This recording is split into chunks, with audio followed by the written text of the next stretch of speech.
Il y a aujourd'hui beaucoup d'hommes et de femmes qui apparaissent rapidement, mais malheureusement disparaissent aussi rapidement parce qu'ils ne sont pas passés par ce processus de formation dans le secret. Il y a un parallèle entre le monde naturel et le monde spirituel. Et que vous le vouliez ou non, eh bien vous ne pourrez pas éviter l'étape de formation dans le secret. Grandir avec Dieu dans le lieu secret est une étape indispensable pour une manifestation efficace. Dans cette vidéo, le pasteur nous donne plus de lumière là-dessus. N'oubliez pas de vous abonner à la chaîne pour ne pas manquer de prochaines vidéos. Bon visionnage.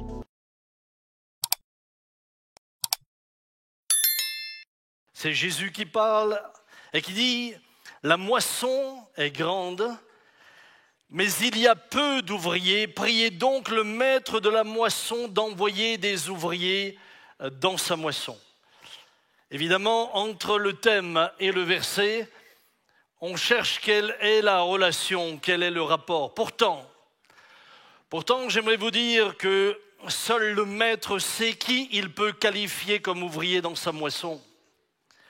Seul le maître sait qui il a formé lui-même dans l'atelier secret qui est le sien pour pouvoir envoyer cet homme, cette femme formée dans le secret, dans la grande moisson. Et s'il y a peut-être peu d'ouvriers dans la moisson, c'est qu'il y a peu d'hommes et de femmes qui se laissent former dans le secret. Si nous n'avons pas plus d'hommes et de femmes sur le terrain, c'est peut-être parce que beaucoup d'entre eux ne se laissent pas, là, dans le lieu secret, taillés par celui qui est le divin bijoutier. Ce matin, bien-aimés, j'aimerais vous rappeler qu'avant que vos parents puissent découvrir l'une des 7 merveilles du monde en vous admirant après votre naissance, vous avez été tissés dans un lieu secret.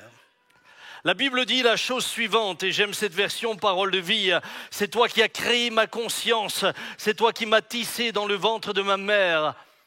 Je te dis merci parce que tu m'as créé. As-tu déjà dit merci parce qu'il t'a créé? Et puis, il continue. Oui, mon corps est étonnant et très beau. C'est ce que tu fais magnifique, je le reconnais. Quand tu me formais dans le secret, quand tu me brodais dans la profondeur de la terre, tu voyais tout, rien n'était caché pour toi. J'étais à peine formé, tu me voyais déjà. Déjà, tu avais écrit dans ton livre le nombre de jours que tu allais me donner, et pourtant aucun n'avait encore commencé.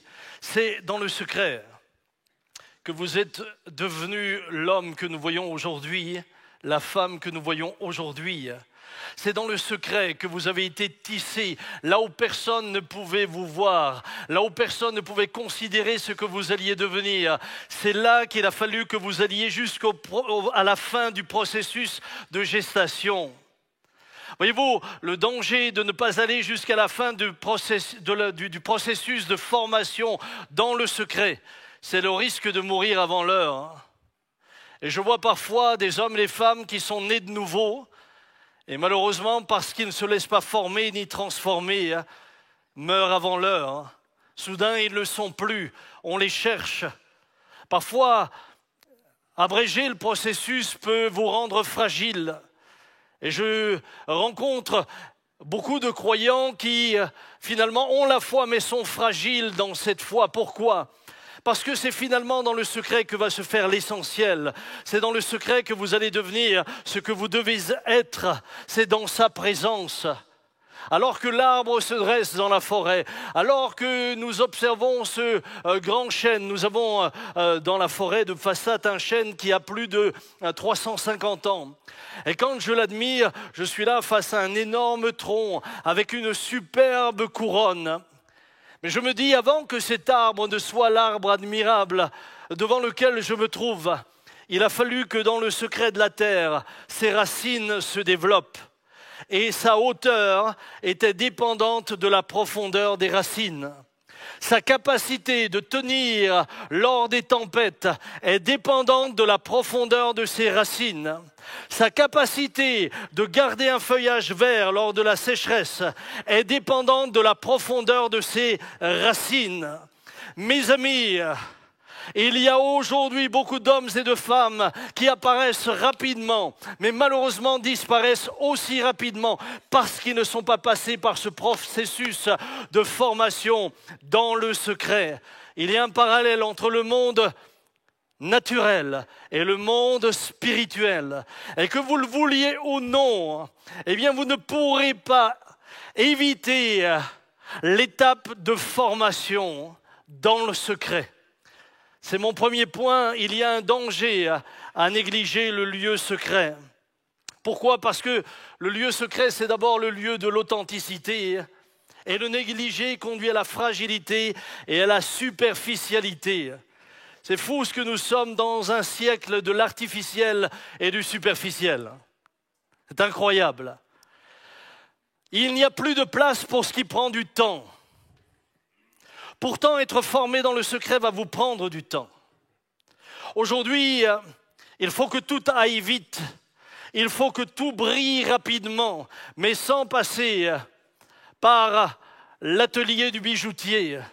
On veut accélérer le processus en pensant que l'on peut le faire tout en s'économisant le lieu secret.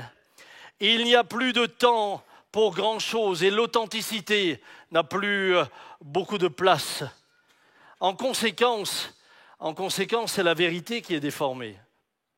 En conséquence, quand on veut que tout aille vite, quand on veut que tout brille rapidement, c'est souvent dans le mensonge que les choses se font. Avez-vous remarqué comme beaucoup de choses sont artificielles aujourd'hui? Je rencontre parfois des dames avec des grandes lèvres. La première fois, je me suis dit, aïe, elle a dû se cogner.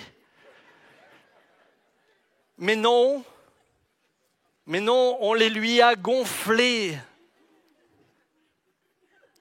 Mais ce n'est pas la vérité. Vous avez la même chose avec la poitrine. Vous rencontrez des personnes. Je dis, mais si jamais elle est à la piscine et ça se dégonfle, elle va partir dans tous les sens. Hein?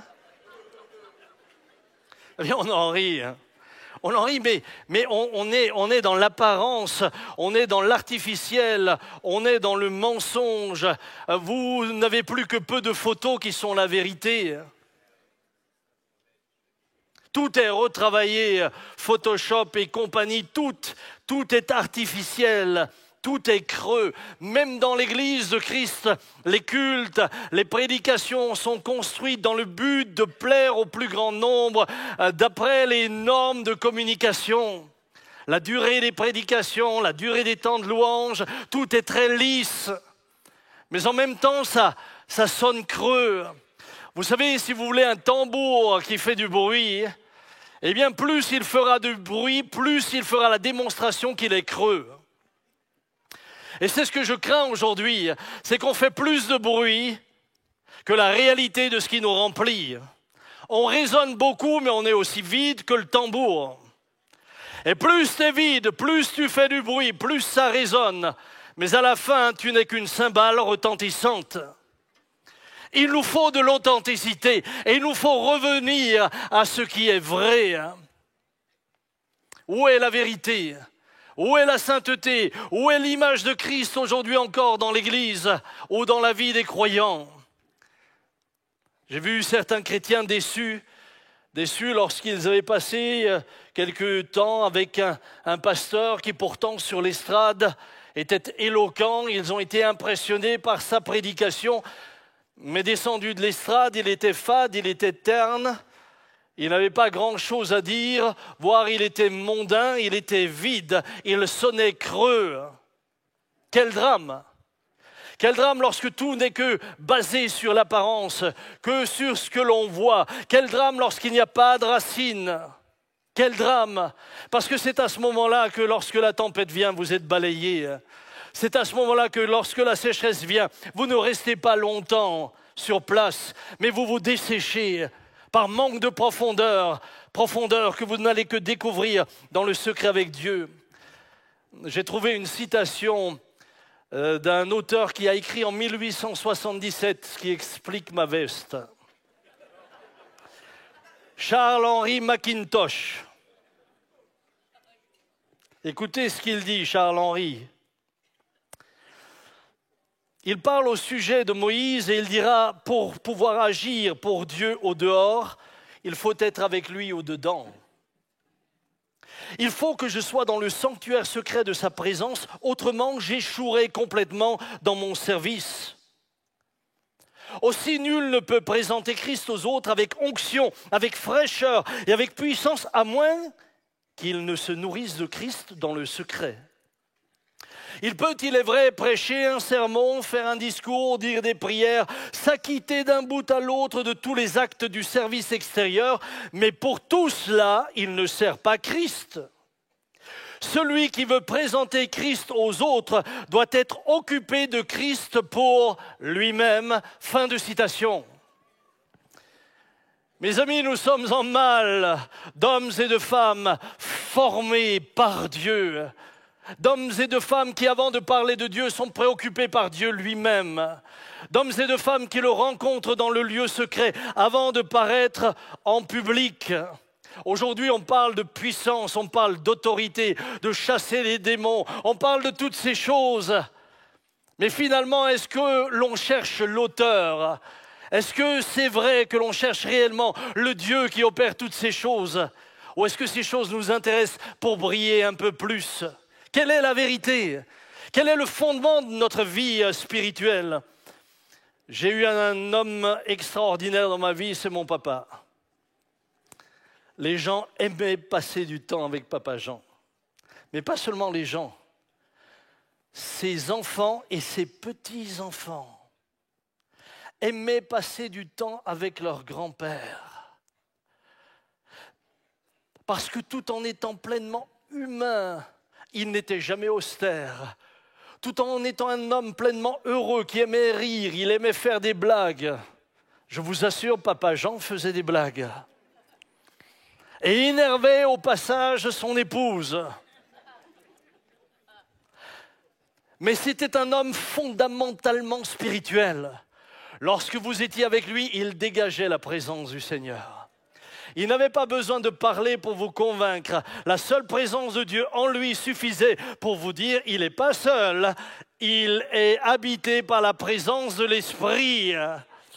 Dieu cherche des hommes de cette qualité-là, des femmes de cette qualité-là, qui ne sont pas juste là pour briller. Et j'aimerais vous dire qu'au fond, Dieu ne travaille uniquement et réellement qu'avec ceux qui ont accepté de passer par l'atelier secret. C'est pendant 40 ans qu'il va travailler Moïse, le faire passer de prince à berger. C'est pendant des années qu'il va façonner derrière son troupeau celui qui deviendra le plus grand roi d'Israël, David. Mais tout s'est fait dans le secret. Personne ne connaissait David avant que Samuel ne l'ait appelé. Et le seul qui le connaissait, et c'est pour cela que Samuel l'a appelé, c'est Dieu qui dira à Samuel, il y en a encore un. C'est le dernier qu'il faut appeler, celui auquel personne ne pense, mais celui qui grandit dans le lieu secret. Que dire d'Élie? Élie le Tishbite, venu de Galade, il apparaît sur la scène publique de manière soudaine, c'est même marqué, c'était de manière soudaine. Et là, il prophétise à un roi qu'il ne va plus pleuvoir pendant 3 ans et 6 mois. Mais d'où sort-il? D'où vient-il? Personne ne le connaît. Et il apparaît là sur la scène publique parce que Dieu avait formé cet homme dans le secret. Ah, mes amis, on est bien loin du 21e siècle où tout doit aller vite et rapidement. Alors la question se pose. Et je voudrais juste encore vous dire la chose suivante. Ce qui est vrai pour Moïse, ce qui est vrai pour David, ce qui est vrai également pour Élie, a été vrai pour le Fils de Dieu lui-même, qui a passé 10 fois plus de temps dans l'anonymat que sur la place publique. Le Fils de Dieu lui-même va passer 10 fois plus de temps sans être connu avant de venir sur la place publique. Cela devrait nous parler, cela devrait nous préoccuper, cela devrait nous amener à changer de manière de penser. Pourquoi préférons-nous le public? Pourquoi sommes-nous attirés par ce qui brille? Pourquoi aimons-nous la lumière? Pourquoi sommes-nous passionnés par ces récits où justement le prophète triomphe des prophètes de Baal? Il est là sur le Carmel et soudain, Élie triomphe, le feu descend. 450 prophètes seront terrassés. Ah, on aime ces récits. On les chérit, on les connaît. On est attiré par ça.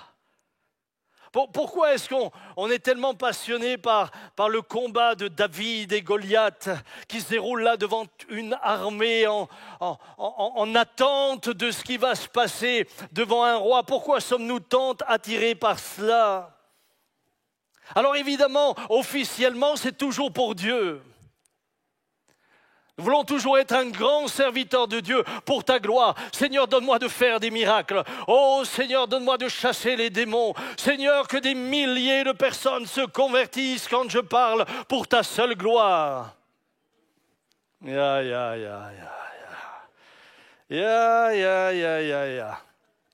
vais vous dire, si Dieu vous permettait d'entrer dans cette dimension sans que vous ayez été préparé dans le secret, il vous exposerait à vous détruire vous-même.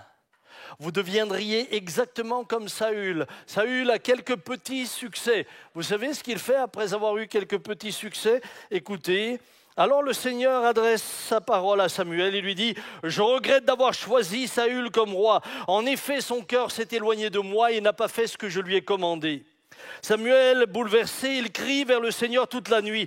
Le jour suivant, tôt le matin, il part à la rencontre de Saül. Écoutez bien à quoi il est occupé. Des gens disent à Samuel, Saül est allé à Carmel, là il a fait construire un monument pour lui-même. Un petit monument à sa gloire. Et il y a une petite arche de triomphe à la gloire de Saül. Voilà à quoi sont exposés les hommes et les femmes qui n'ont pas de racines.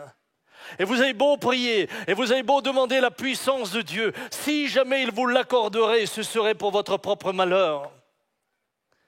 Parce que vous ne poursuivriez pas la mission pour celui qui vous l'a donnée, vous la poursuivriez au fond pour vous-même.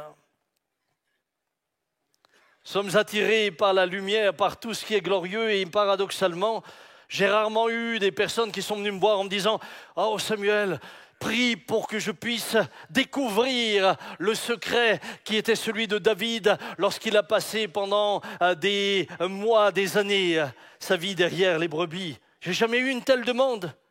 Des gens qui sont venus me demander, prie pour moi, que je reçoive le don de guérison, le don du miracle. Ça, j'en ai eu. Jamais, j'en ai eu un seul. En 36 ans de ministère, qui est venu me voir en me disant, prie pour que je découvre ce que Moïse a découvert en étant formé dans le désert pendant 40 ans. Jamais, jamais. Nous aimons les actes glorieux. C'est fou, personne n'est jamais attiré par ce que cette veuve a fait en mettant les 2 petites pièces. La Bible dit qu'elle a donné plus que tous les autres. Mais le seul qui l'ait vu, c'est Jésus. Il n'y a personne pour applaudir, il n'y a personne pour dire « mais qu'est-ce que c'est extraordinaire, qu'est-ce que c'est merveilleux ?» La réponse est finalement simple à trouver. Pourquoi sommes-nous attirés par la lumière? Eh bien, nous sommes attirés par la lumière parce que ce qui nous y attire, ce n'est pas l'esprit, mais c'est la chair. C'est la chair qui t'attire vers les exploits. L'esprit t'attire vers Dieu. La chair t'attire vers le miraculeux. La chair t'attire vers ce qui brille. La chair t'attire vers ce qui, à quelque part, directement ou indirectement, va quand même te glorifier. Vous vous rendez compte, frère, j'ai prié pour le cancéreux, il a été guéri. Ça, c'est la chair. L'esprit, lui, t'attire vers Dieu. Te rendant libre de ces choses. Non pas que ces choses ne s'accompliront pas, mais quand elles s'accompliront, elles ne glorifieront que Dieu et Dieu seul. Paul dit aux Romains, chapitre 8, verset 13, « Si vous vivez selon la chair, vous mourrez. Mais si par l'esprit, vous faites mourir les actions du corps, vous vivrez. » C'est pour la faire mourir que nous avons besoin de passer du temps dans le secret. C'est pour apprendre à découvrir comment nous fonctionnons que nous avons besoin de passer du temps dans la solitude. C'est pour apprendre qui nous sommes nous-mêmes, finalement découvrir nos propres cœurs, que nous avons besoin d'être seuls avec lui et face à lui. Ce matin, bien-aimés, j'aimerais vous parler de l'importance du lieu secret. J'aimerais prendre quelques instants, les quelques minutes qui nous restent, pour vous parler de l'importance du lieu secret. Est-ce que vous me suivez toujours encore ce matin ? J'aimerais qu'en sortant d'ici, vous ayez envie de découvrir le lieu secret. J'aimerais que vous ayez, au-delà d'un lieu, envie de découvrir le secret où vous-même allez vous découvrir. Où Dieu va pouvoir vous révéler qui vous êtes et qui je suis. J'ai pris l'étymologie du mot secret, alors que nous sommes à ce troisième point. Je vais vous le lire parce que j'ai trouvé cela intéressant. Du latin secretum, lieu écarté, solitude, secret. Et ça va plus loin. Dérivé de secretus, qui est le participe passé de secernere, mettre à part, lui-même composé du préfixe ce qui marque la séparation, et de cernere qui signifie tamiser, séparer, distinguer, tamiser, séparer, distinguer. Nous avons besoin, de ce temps où nous pouvons tamiser, séparer tout ce qui nous anime. Nous avons besoin de ce temps précieux. Et je voudrais immédiatement commencer par le lieu secret, le lieu où nous sommes mis à part, à l'écart. En d'autres mots, le lieu de la solitude. Vous savez que la solitude a des bienfaits. Ça fait parfois du bien d'être seul. Ça fait du bien de s'extraire de cette espèce d'agitation qui est incessante, qui est constante, qui ne s'arrête pas. Ça fait du bien d'en sortir. Parfois, se retirer permet de mieux réfléchir. Parfois, se retirer permet de mieux s'analyser. Parfois, se retirer permet de reposer les choses pour les ordonner dans le bon sens. C'est fou ce que Jésus aimait, être à part dans la solitude pour prier. Et nous avons là le Fils de Dieu. C'est incroyable de voir combien les prophètes ont été mis à part par Dieu. Lorsque Élie parle à Akab, première des choses que Dieu lui dit, maintenant tu vas au torrent de Kérit. Et là il se retrouvera seul face à lui-même, nourri par un corbeau, matin et soir. C'est là qu'il avait rendez-vous avec Dieu, qui le conduira plus loin. Mes amis, lorsque vous considérez les moments de solitude dans l'Écriture, vous voyez à quel point il y a une richesse. Je me suis retrouvé, vous le savez, il y a 3 ans, dans un moment de solitude, alors que la maladie faisait son œuvre en moi et que je me sentais partir. Je vois ma petite sœur Martha là, qui est là. Tu te souviens, Marthe ? On est plusieurs à se souvenir de ces moments-là. Marthe qui non seulement était hospitalisée, mais qui avait également son époux qui était en réanimation. Marthe qui, pendant qu'elle était hospitalisée, apprendra que son époux est décédé, juste l'étage en dessous. C'est une période qui m'a marqué.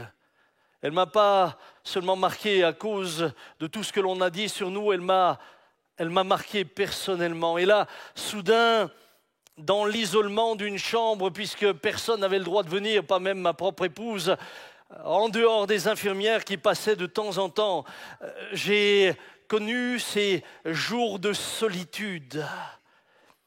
mais où tout d'un coup, cette solitude a commencé à être pour moi comme un miroir.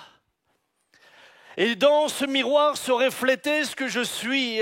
Et il y a des moments où le Saint-Esprit travaillait tant mon âme, mon cœur, mon esprit, mon intelligence, que j'avais le sentiment que celui que Dieu était en train de me montrer était un autre que celui qui était dans le lit en train de le regarder.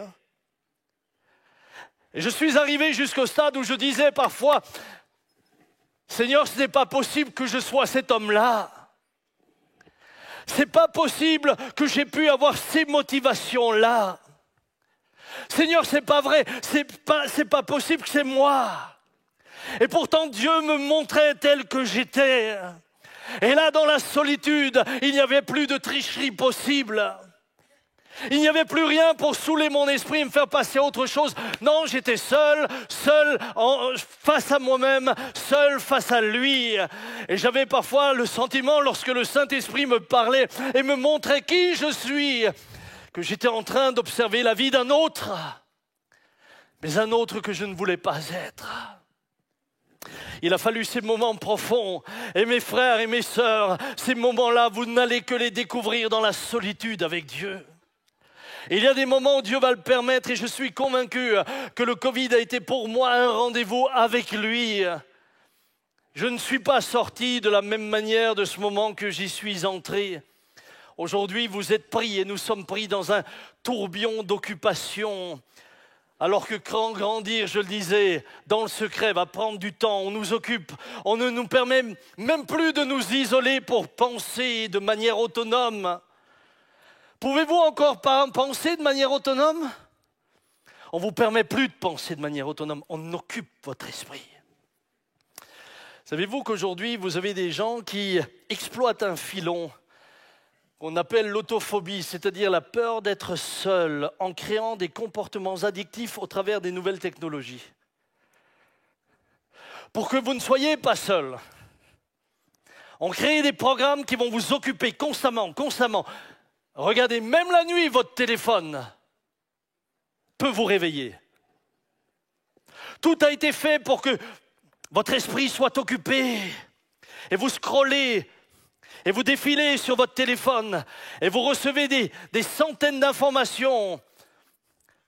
Vous pensez que ça ne vous touche pas. Elles sont en train de conditionner votre manière de penser.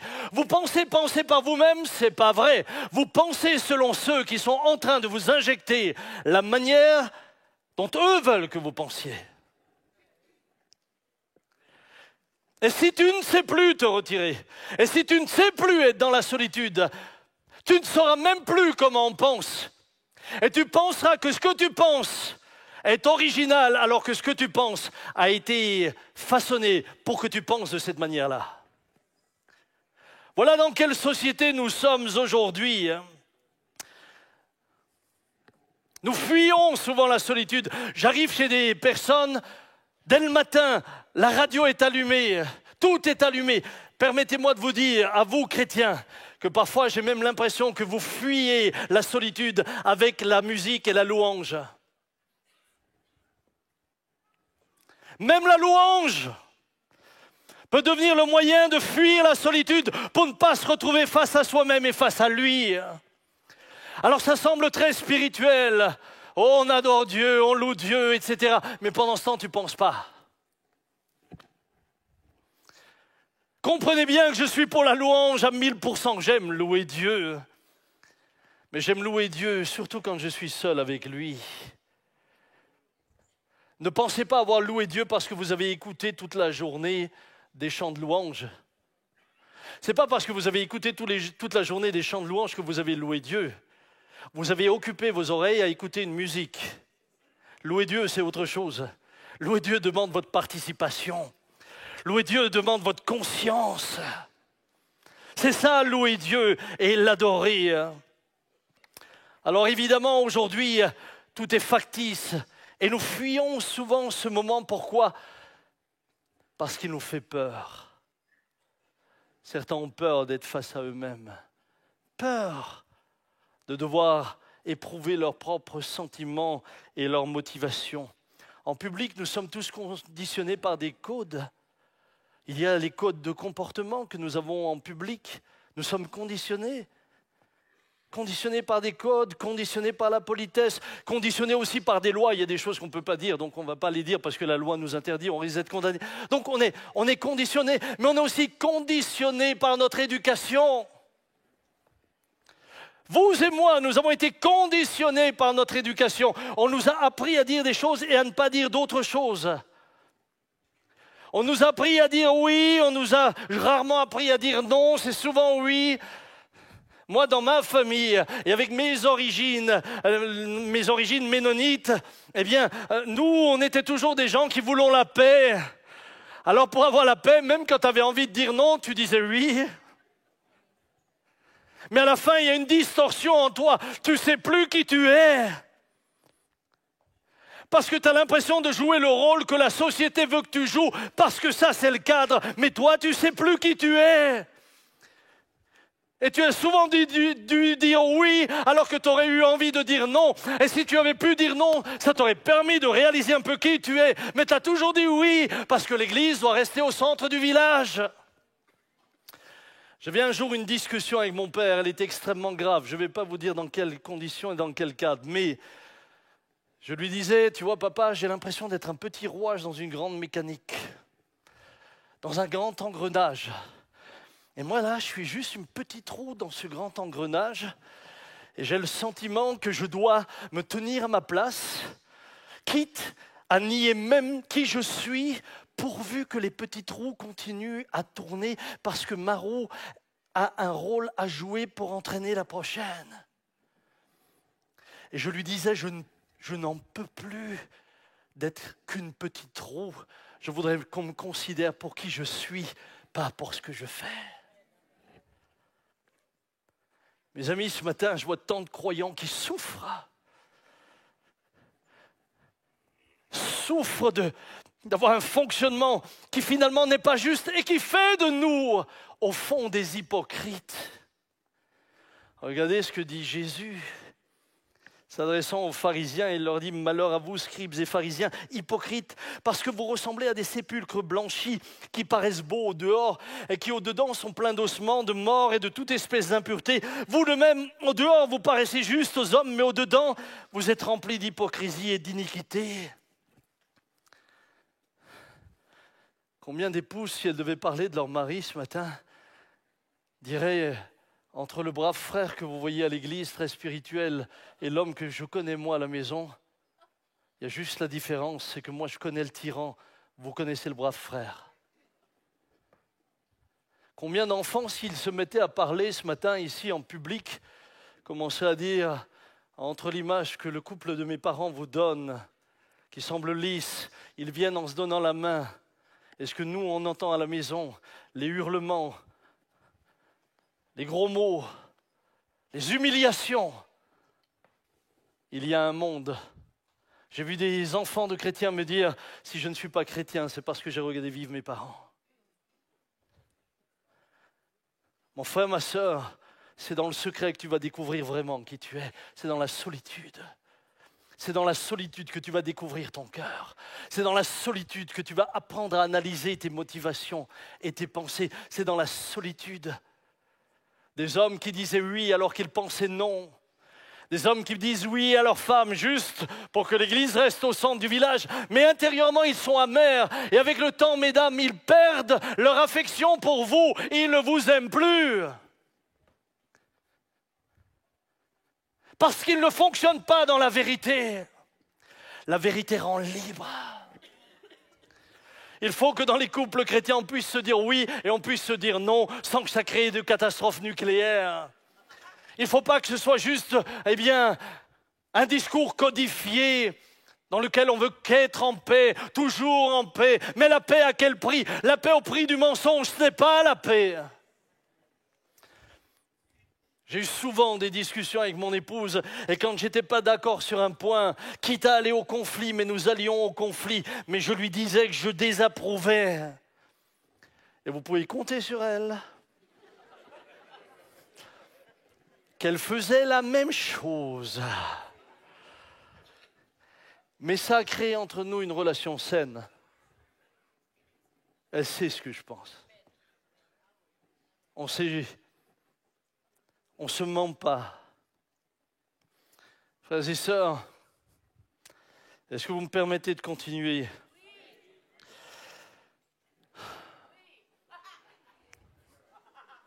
J'ai une voix sur 2000, c'est pas mal, hein? Ça s'appelle de la dictature. Non, je sais que vous êtes avec moi de cœur. Vous ne tromperez pas Dieu. Vous pouvez tromper votre monde. Vous pouvez tromper vos collègues de travail, votre voisine. Vous sortez de la maison, vous venez d'hurler avec votre femme et à la voisine. « Ah, il est beau votre gazon !» Ça, vous pouvez le faire avec la voisine, mais pas lui. Pas lui, parce que lui vous connaît. Et quand même, vous viendriez à épater un prophète comme Samuel, Dieu lui dira « Ne prends point garde à son apparence et à la hauteur de sa taille, car je l'ai rejeté. » L'Éternel ne considère pas ce que l'homme considère. L'homme regarde à ce qui frappe les yeux, mais l'Éternel regarde au cœur. Dans le secret et la solitude, tu es réellement qui tu es. Je pense que nous aurions du mal peut-être à dire ce matin ou à laisser afficher sur cet écran ce que nous sommes capables de regarder dans le secret ou de dire dans le secret. Je ne suis pas convaincu que David aurait fait avec Bathsheba ce qu'il a fait si sur la terrasse où il était, il y avait eu sa femme ou un autre de ses collègues. Je ne pense pas que David se serait mis à reluquer la Bathsheba qui est en train de se baigner s'il y avait eu un autre frère à côté. Mais quand tu es seul, tu te permets des choses que tu ne ferais pas avec les autres. Tu veux savoir pourquoi? Parce que c'est comme ça que tu es. C'est comme ça que je suis. C'est ça la vérité. Et celle-là, on n'aime pas l'entendre parce qu'elle nous gêne, elle nous dérange.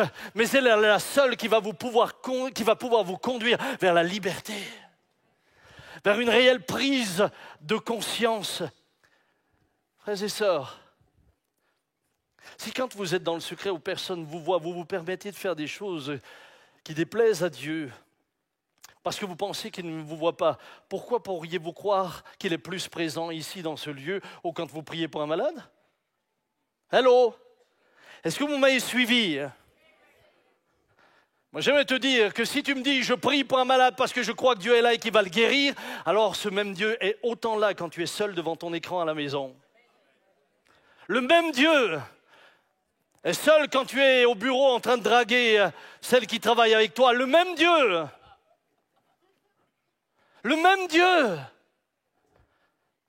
Il y a une déconnexion parfois dramatique entre ce que nous sommes en réalité quand on pense que personne ne nous voit et ce que Dieu voit. Le lieu secret est là pour éprouver nos motivations. Nos motivations sont éprouvées dans le secret quand personne n'est là pour vous applaudir. Vous savez, parfois je vois des gens ramasser un papier quand tout le monde est là et tout le monde les voit. Je me pose la question, est-ce qu'ils ramasseraient le même papier quand il n'y a personne?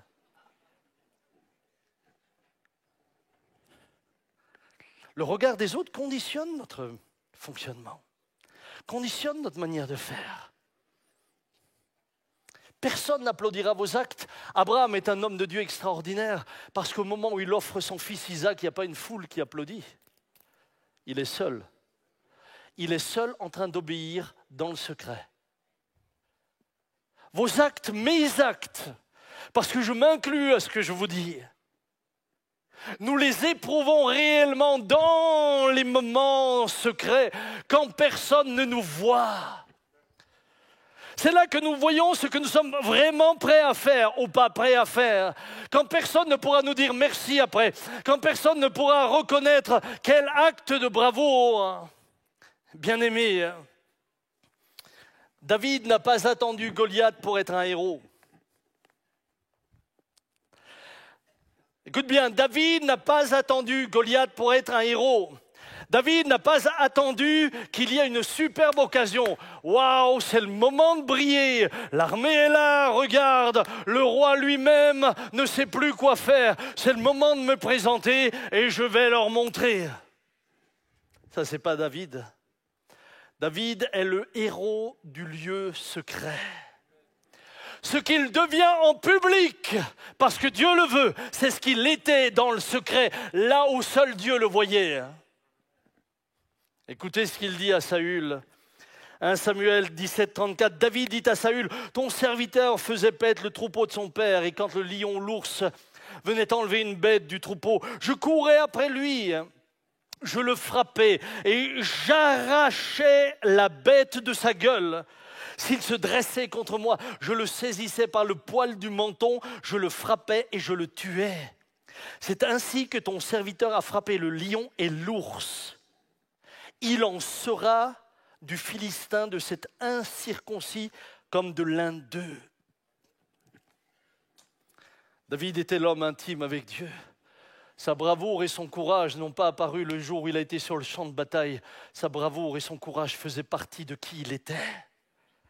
Il était courageux. Il ne faisait pas des actes de courage pour éblouir, il était courageux.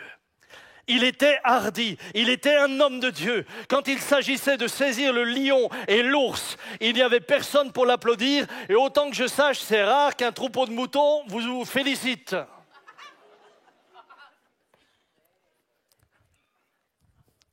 Mais il sait qui il est. Parce que ce qu'il est, il l'est devenu dans la solitude avec Dieu. C'est là que Dieu va le façonner, c'est là que Dieu va le transformer, c'est là que Dieu va faire de lui l'homme capable d'aller devant l'armée. J'aimerais vous dire quelque chose qui me semble extrêmement important. Je suis convaincu, et je vous le dis comme cela, je suis convaincu que sans foule, sans armée, sans roi, si David avait dû prendre Goliath et l'entendre invectiver Dieu comme il l'a fait, il l'aurait abattu de la même manière tout seul. David aurait agi de la même manière. Qu'il y ait foule ou pas foule, c'est parce que tu as insulté le nom de l'Éternel. Tout ce qui le motivait, c'était l'Éternel. C'est pas la foule, c'est pas briller. Et j'aimerais vous dire que ceux qui ont été forgés, formés dans le secret, n'ont plus besoin de la foule pour briller. Ils savent qui ils sont. Vous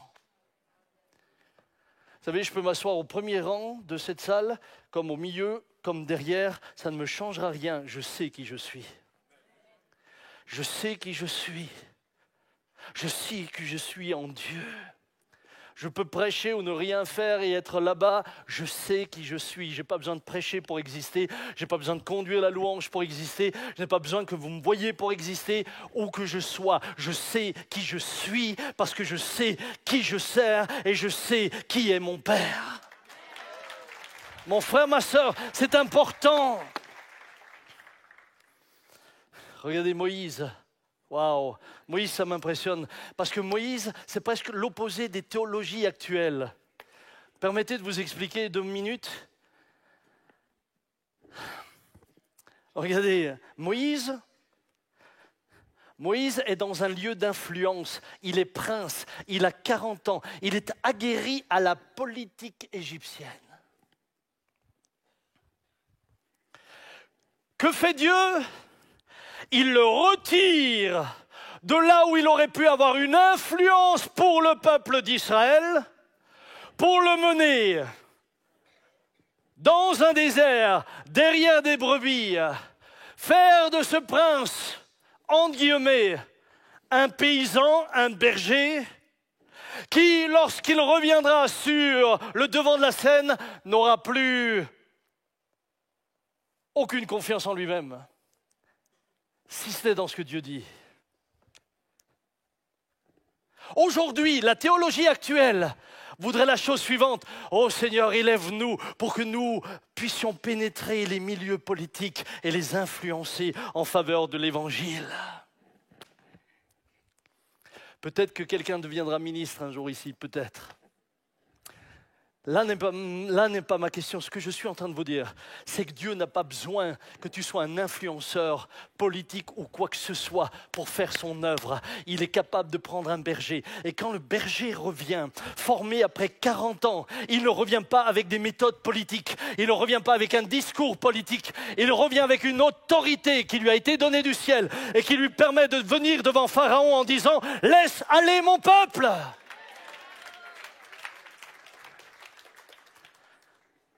Aujourd'hui, vous avez toutes sortes de théologies. Oui, il faut influencer les sphères de la société. Il faut être partout. Moi, j'aimerais vous dire, il n'y a qu'un seul endroit où on doit être. C'est dans sa présence. C'est devant lui. C'est à le chercher. Et lui fera de nous ce qu'il voudra, quand il voudra, au moment où il le jugera bon.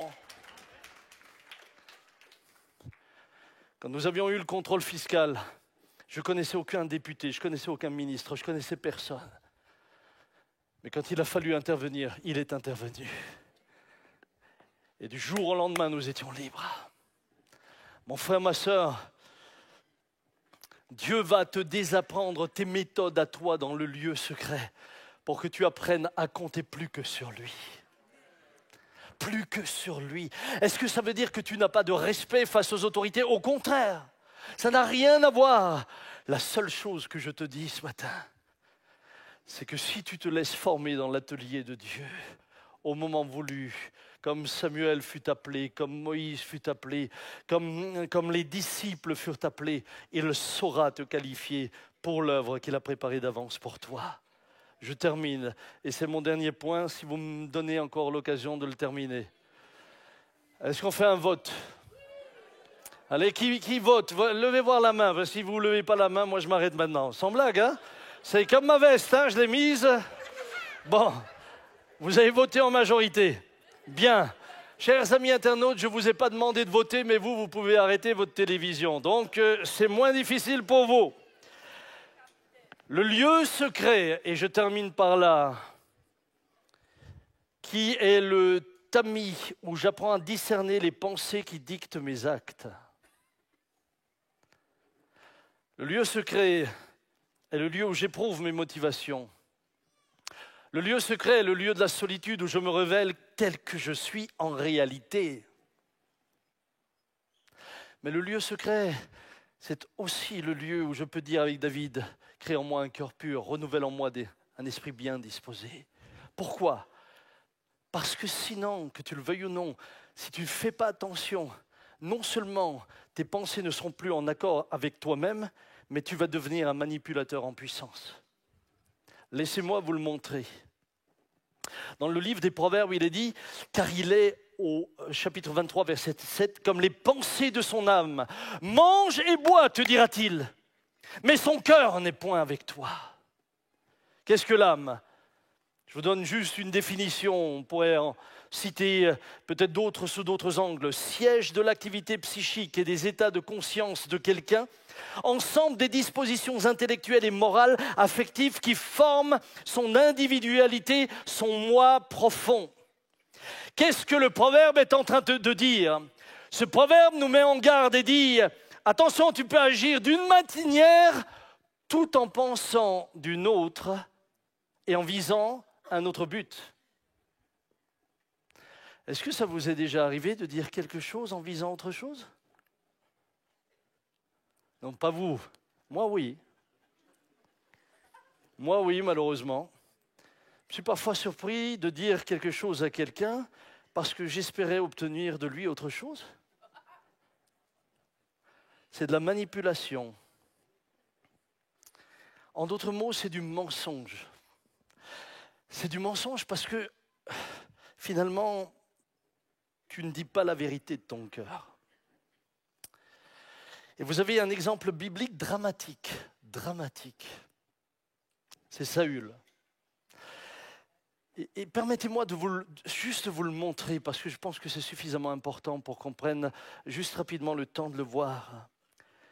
Dans 1 Samuel 18, on a le contexte. On a le contexte dans lequel Saül va commencer à développer en lui des pensées qui vont dicter ses actes. Comme il revenait lors du retour de David, après qu'il eut tué le Philistin, Les femmes sortirent de toutes les villes d'Israël au-devant du roi Saül en chantant et en dansant au son des tambourins et des triangles et en poussant des cris de joie. Les femmes qui chantaient se répondaient les unes aux autres et disaient « Saül a frappé ses 1000 et David ses 10 000 ». Et là, intérieurement, ça fait « Knack ». Ah, Sam, tu prêches bien. J'aime t'écouter. Mais quand Claude prêche,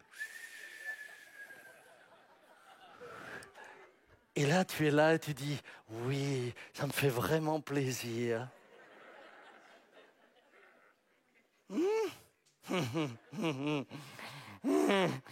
Et tu dis, qu'est-ce que c'est que cette histoire?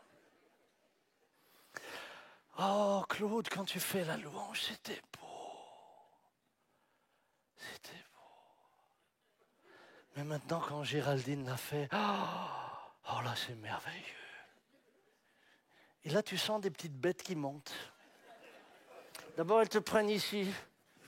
Et puis après, elles montent là-dedans. Elles commencent à te phagocyter le cerveau. Et elles vont faire exactement ce qu'elles ont fait chez lui. Saül fut très irrité et cela lui déplut. Il dit, on en donne 1000 à David et c'est à moi que l'on a donné les 1000, 10 000 à David et à moi les 1000. Il ne lui manque plus que la royauté. Vous voyez, il se projette déjà. On part d'une pensée qui est fausse, parce qu'elle est fausse. Elle est fausse. Pourquoi puis-je dire qu'elle est fausse? Parce que David, à aucun moment, n'a voulu prendre la place de Saül. Jamais. Mais Saül, qui n'est plus l'homme d'onction, mais n'est plus que l'homme de fonction. Et quand tu as des hommes d'onction qui ne sont plus que des hommes de fonction, ils deviennent dangereux. Parce qu'à ce moment-là, ils ne défendent plus que leur place. Les hommes d'onction s'en fichent de ce qui se passe, ils dépendent de Dieu. Les hommes de fonction dépendent des stratégies et des manipulations qu'ils pourront mettre en place. Ça, c'est la grande différence. L'homme d'onction peut avoir quelqu'un à côté de lui qui, si on lui dit « Ah, quand Jean-Marie enseigne, Samuel, oh, mais l'Apocalypse devient clair !» Eh bien, quand tu es un homme d'onction, tu as raison de crier « Amen !» Eh bien, quand tu es un homme d'onction et qu'on te dit ça, tu te réjouis en disant « Waouh, Seigneur, merci de nous avoir donné Jean-Marie pour nous amener dans cette dimension-là et nous faire tellement de bien. Ce que lui fait, je ne sais pas le faire et je te bénis pour cet homme. » Mais tu n'es pas rongé en te disant « il a fait l'Apocalypse, alors moi je vais faire l'Apocalypse. »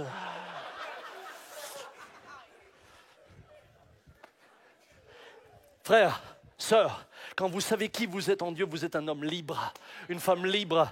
Et quand on commence à faire des éloges sur vos collègues, ça vous réjouit parce que vous formez une équipe avec eux. Et vous n'êtes pas en train de vous sentir en danger en vous disant « il va me piquer la place, il va me piquer la place ». Parce que tu ne dépends pas de lui, tu ne dépends pas de la foule, tu dépends de celui qui t'a établi. Et lui ne te laissera jamais. Changez de manière de penser. Écoutez maintenant. Moi, ça me... Parfois, ça m'énerve parce que c'est tellement vrai. C'est tellement vrai. Chacun à son échelle, chacun de son côté. Mesdames, vous, c'est de votre côté.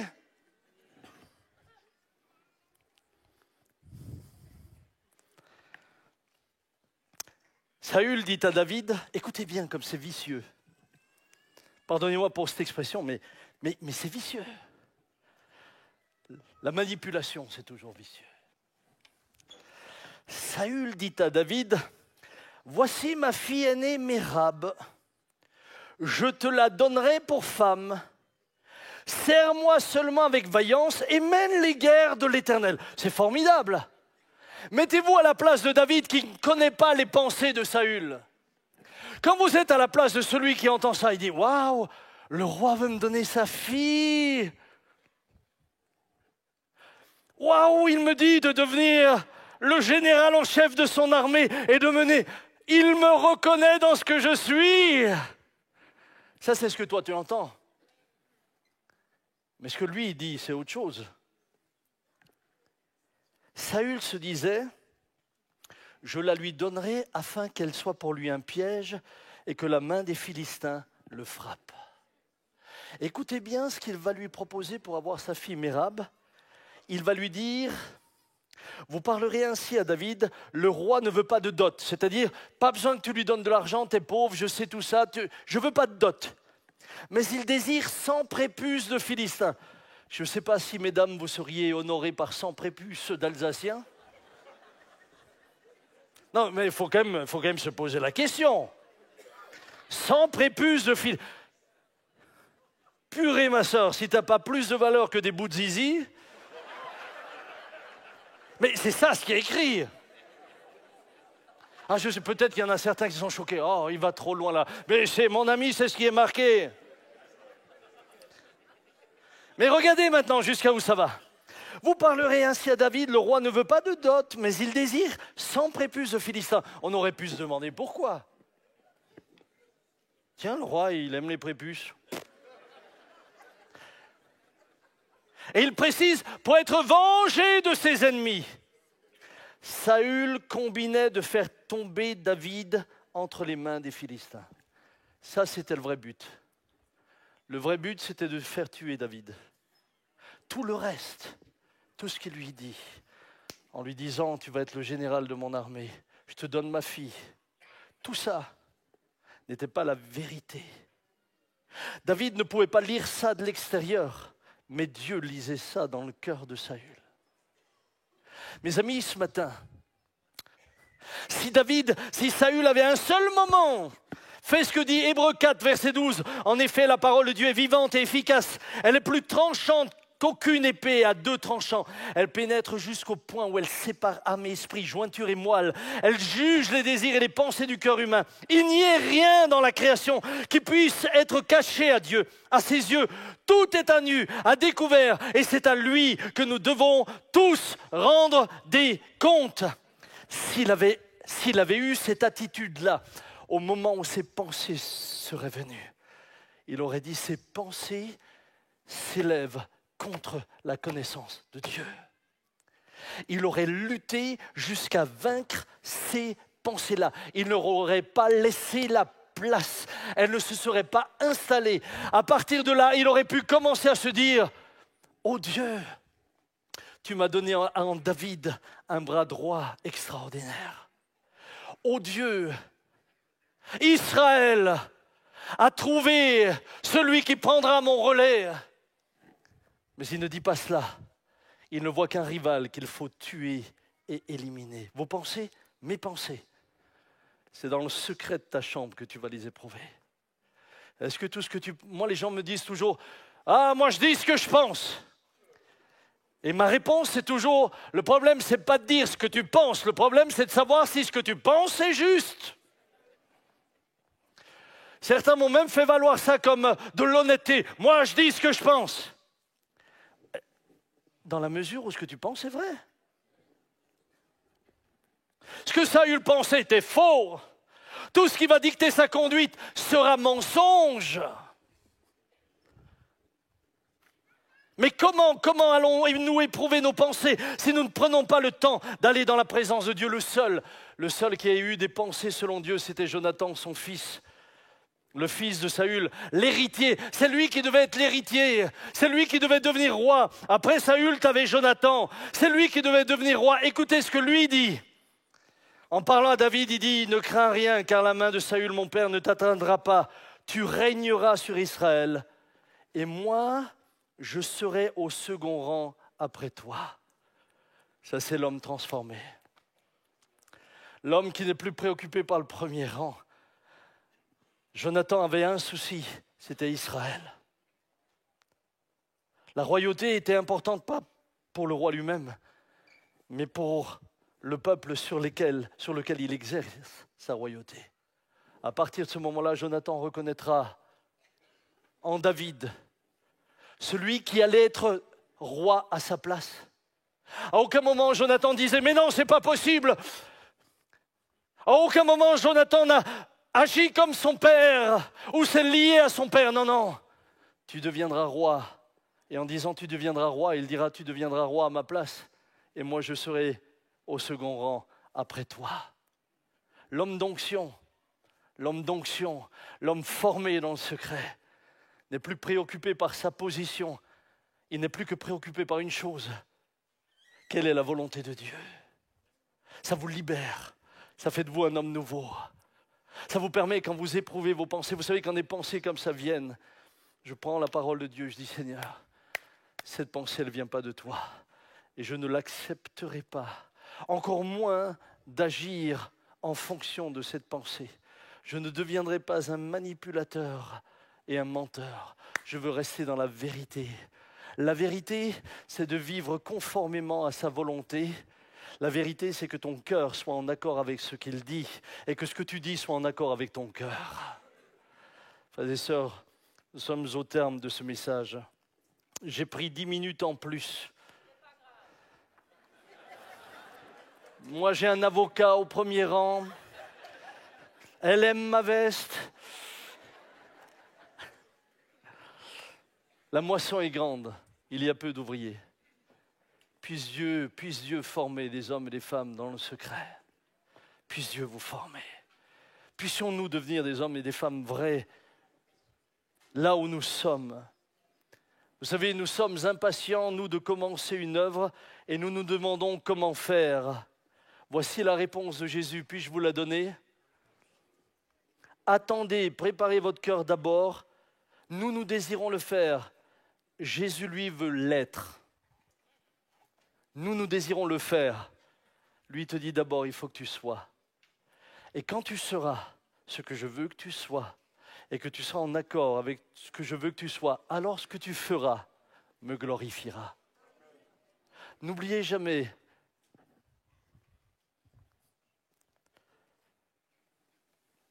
vous ne serez jamais plus grand dans le service de Dieu que ce que vous êtes dans le secret avec lui. Avant de parler de lui, il faut que vous soyez vous-même préoccupés par lui, quand personne ne vous voit. Pouvons-nous fermer nos yeux? Chers amis, vous qui êtes sur le net, je vous invite à fermer vous aussi vos yeux.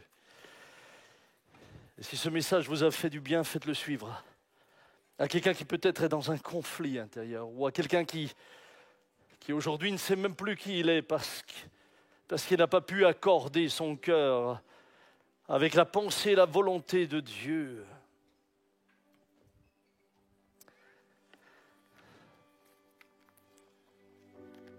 Pendant un instant, pouvons-nous juste fermer nos yeux? Vous savez, je sais parfois que même le silence, c'est un problème. On a le sentiment qu'il faut toujours qu'il se passe quelque chose. Pendant que le violon joue ce merveilleux cantique, c'est auprès de Dieu que je veux me tenir, c'est auprès de Dieu que je voudrais grandir.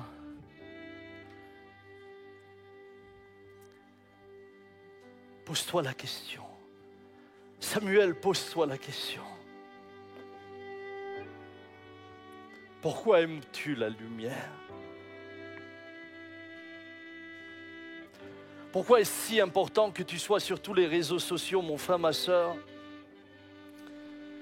Et très souvent, sur les réseaux sociaux, nous ne postons pas la moins bonne image de nous-mêmes. C'est rare que vous vous postiez le matin en pyjama, décoiffé. On poste toujours ce qui pourrait impressionner les autres. Je suis abasourdi de voir combien de chrétiens ont besoin d'étaler leur vie privée sur les réseaux sociaux. Pourquoi tu as besoin de ça? Es-tu tellement malheureux que tu ne peux pas exister en ayant un jardin privé?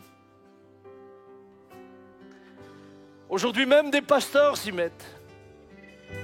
Il faut que tu te prennes en photo en vacances, il faut que tu te prennes là, il faut que tu te prennes là, il faut... On me dit, mes frères, c'est le nouveau mode de communication. Moi, je ne crois pas. Je crois que ça révèle un vide profond. Pouvons-nous nous extirper de ce que la société nous impose? Pouvons-nous nous extirper de ce que les codes sociaux nous imposent au travers des nouveaux médias? Et juste rentrer dans la solitude avec Dieu.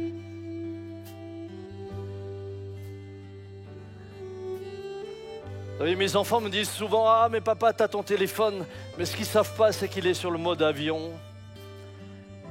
Il ne fera ni Z pour un SMS, ni quelque bruit que ce soit pour autre chose. Quand je suis dans la communion avec Dieu, aucun téléphone n'a de place. Aucune sonnerie n'a de place. Même celle de ma porte d'entrée. Je suis avec lui.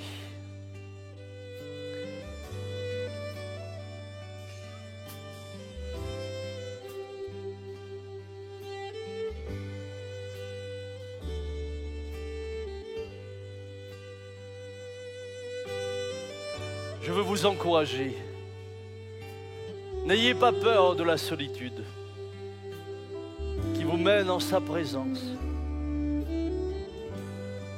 Ne pensez pas que 40 ans dans le désert pour former Moïse soit une perte de temps. Alors que si on l'avait laissé directement au palais, il aurait pu influencer beaucoup plus rapidement le Pharaon pour faire sortir Israël. Non, non, ne confondez pas nos méthodes humaines avec les siennes.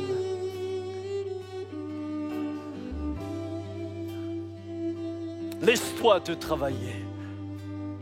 Laisse-le te transformer.